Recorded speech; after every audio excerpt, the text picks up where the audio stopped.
Avant, il n'y avait pas de seconde. Après, il n'y en aura plus. Et pourtant, l'univers ne commence pas, et il ne finit pas non plus.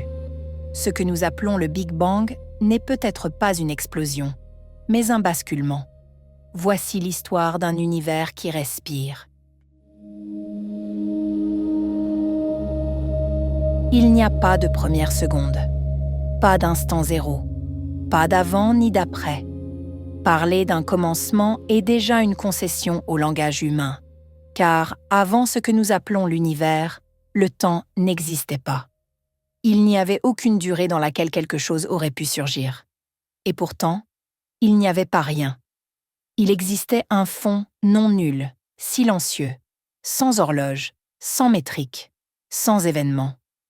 Un fond que j'appelle epsilon.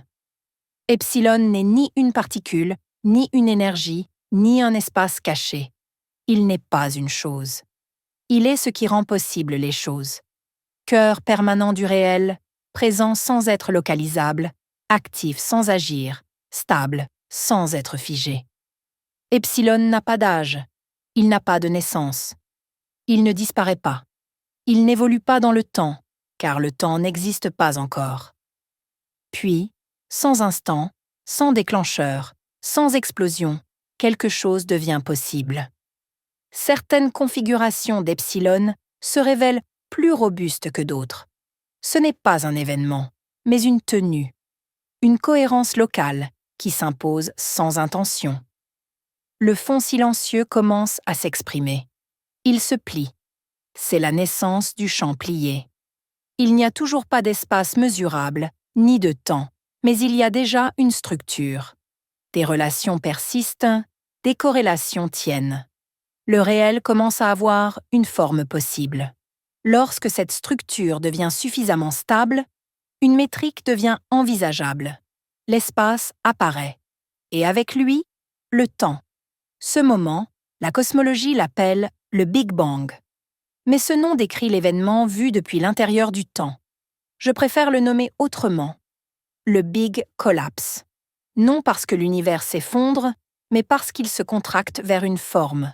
Parmi une infinité de possibles portées par epsilon, une configuration devient dominante, cohérente, mesurable.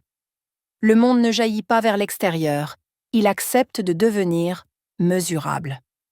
Le Big Collapse n'est pas une explosion dans le temps, c'est l'entrée du réel dans le temps. À partir de là, les excitations du champ deviennent stables. Les particules apparaissent, puis les atomes, les étoiles, les galaxies. La matière naît comme une réussite locale, fragile, mais féconde. La matière n'est pas le fond de l'univers. Elle est une phase, une stabilité coûteuse maintenue par des équilibres délicats. Grâce à elle, la complexité surgit, la chimie apparaît, la vie émerge. Et quelque part, sur une planète ordinaire, la conscience incarnée ouvre les yeux et se demande d'où elle vient. Cette phase dure des milliards d'années, mais elle n'est pas éternelle. Les étoiles s'éteignent, les structures se défont, la matière cesse peu à peu d'être une solution viable. Les derniers trous noirs s'évaporent lentement. À des échelles de temps presque inimaginables, il ne reste plus d'objets, plus de processus, plus d'événements. Alors quelque chose d'essentiel se produit. Le temps perd son support, car le temps n'est pas une substance indépendante.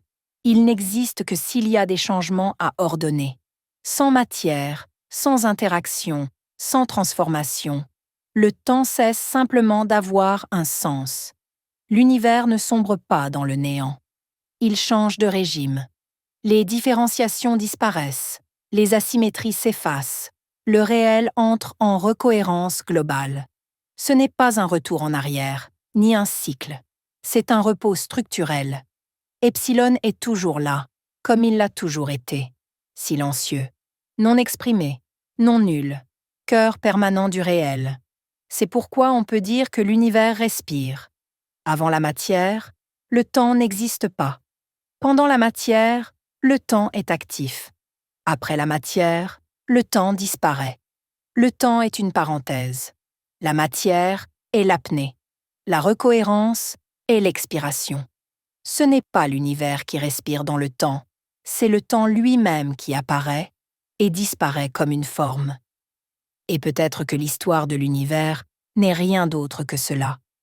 Une longue inspiration de forme, de structure et de conscience, suivie d'un retour silencieux à la cohérence. La forme se déploie, puis se relâche, et Epsilon en est le cœur.